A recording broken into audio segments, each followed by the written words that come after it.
है हरियाणा और एनसीआर के लिए येलो अलर्ट जारी हुआ है। इसके मौसम विभाग के मुताबिक दिल्ली में हल्की बारिश हो सकती है। पिछले 2 दिनों से वेस्टर्न डिस्टर्बेंस के प्रभाव और अरब सागर और बंगाल की खाड़ी से आ रही नमी के कारण पूरे उत्तर पश्चिम भारत में बारिश और थंडरस्टॉर्म एक्टिविटी जारी है। हालांकि इसका असर थोड़ा कम रहेगा और ये नॉर्थ हरियाणा और आसपास के क्षेत्र में येलो अलर्ट जारी है, जबकि राजस्थान, मध्य प्रदेश, उत्तर प्रदेश, बिहार में तेज हवाओं के साथ ऑरेंज अलर्ट जारी किया गया। एनसीआर में शाम को हल्की बारिश की संभावना है। तापमान में 6 से 8 डिग्री की गिरावट दर्ज हुई है, जो आने वाले दिनों में धीरे धीरे बढ़ेगा। फिलहाल हीटवेव का कोई बड़ा खतरा नहीं है।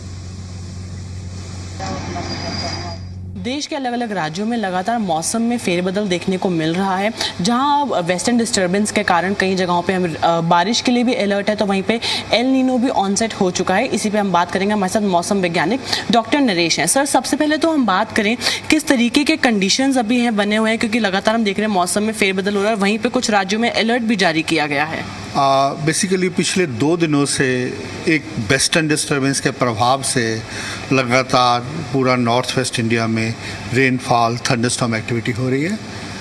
और उसका रीज़न ये था कि एक तो वेस्टर्न डिस्टर्बेंस था, उसके साथ ही जो हवाएं हैं वो बे ऑफ बंगाल से भी, अरेबियन सी से भी आ रही थी। मेन इस रीज़न के लिए मॉइस्चर प्रोवाइड कर रही थी, जिसके कारण जहाँ ये एक्टिविटी रहा। अगर हम आज की बात करें, आज भी जो वेस्टर्न डिस्टर्बेंस नॉर्थ हरियाणा और एडजॉइनिंग एरिया में है, उसका आज भी प्रभाव रहेगा, लेकिन जितना पिछले 2 दिनों में था उसके जो इंटेंसिटी है कम रहेगी।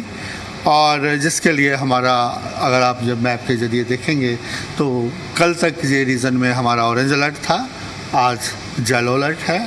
लेकिन इसके अलावा अगर बाकी हिस्सों की बात करें, राजस्थान, मध्य प्रदेश, ईस्ट उत्तर प्रदेश, जहाँ बिहार, वहाँ हम एक्सपेक्ट करें कि हवाओं की गति ज़्यादा रह सकती है और वहाँ के लिए हमारा ऑरेंज अलर्ट है। एनसीआर दिल्ली के लिए भी आज के लिए हमारा अनुमान है कि हल्का फुल्का रेनफॉल एक्टिविटी आज इवनिंग में भी हो सकता है। सर, वहीं अगर टेम्परेचर्स की बात करें तो पिछले महीने के मुकाबले अब जो है टेम्परेचर्स में गिरावट है, तो टेम्परेचर्स किस तरीके से भी आगे हमें और देखने को मिलेंगे? देखिए, जब भी कोई ऐसा एक्टिविटी होता है तो टेम्परेचर्स काफ़ी ज़्यादा गिर जाते हैं। आज भी ऐसा ही हुआ कि जो टेम्परेचर्स हैं वो 6 से 8 डिग्री तक गिर गए, जो पहले टेम्परेचर्स थे। और अब स्लोली क्या है कि आज की एक्टिविटी के बाद जो टेम्परेचर्स बढ़ना स्टार्ट हो जाएंगे। लेकिन फिर भी ये पूरा नॉर्थ वेस्ट इंडिया में पूरा आप सोचिए एक वीक में हल्का फुल्का थंडरस्टॉर्म एक्टिविटी, रेनफॉल एक्टिविटी होता रहेगा। लेकिन उसके साथ ही हमारा अनुमान है जो टेम्परेचर्स आने वाले 5 दिनों में 4 से 6 डिग्री तक बढ़ सकते हैं। तो सर, ये जो टेम्परेचर्स बढ़ेंगे तो उतने ही रहेंगे या फिर एक बार फिर से हीट वेव कंडीशंस भी आ सकते हैं? नॉर्थ वेस्ट इंडिया में ऐसा कोई सिनेरियो नहीं है। अगर आप जो मैप देखेंगे, इस समय जो हीट वेव कंडीशंस प्रिवेल कर रहा है वो विदर्भा, एडजॉइनिंग एरिया जैसे मराठवाड़ा और मध्य महाराष्ट्र, इन रीजन में जो हीट वेव कंडीशंस प्रिवेल कर रहे हैं। थैंक यू सर, हमसे बात करने के लिए। कैमरा पर्सन नरेंद्र के साथ तान्या चुग, जी मीडिया, दिल्ली।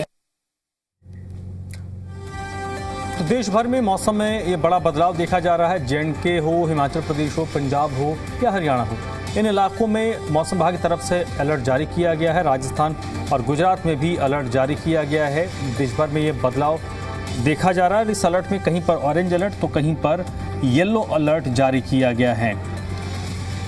उत्तर भारत में बारिश और आंधी का असर देखने को मिल रहा है। तापमान में गिरावट आई है, लोगों को राहत मिली है। लेकिन आने वाले दिनों में जब आंधी चलती है तो नुकसान भी उसके होते हैं। कई जगहों पर पेड़ टूटते हैं, बिजली के खंभे उखड़ जाते हैं, इससे बिजली आपूर्ति बाधित होती है।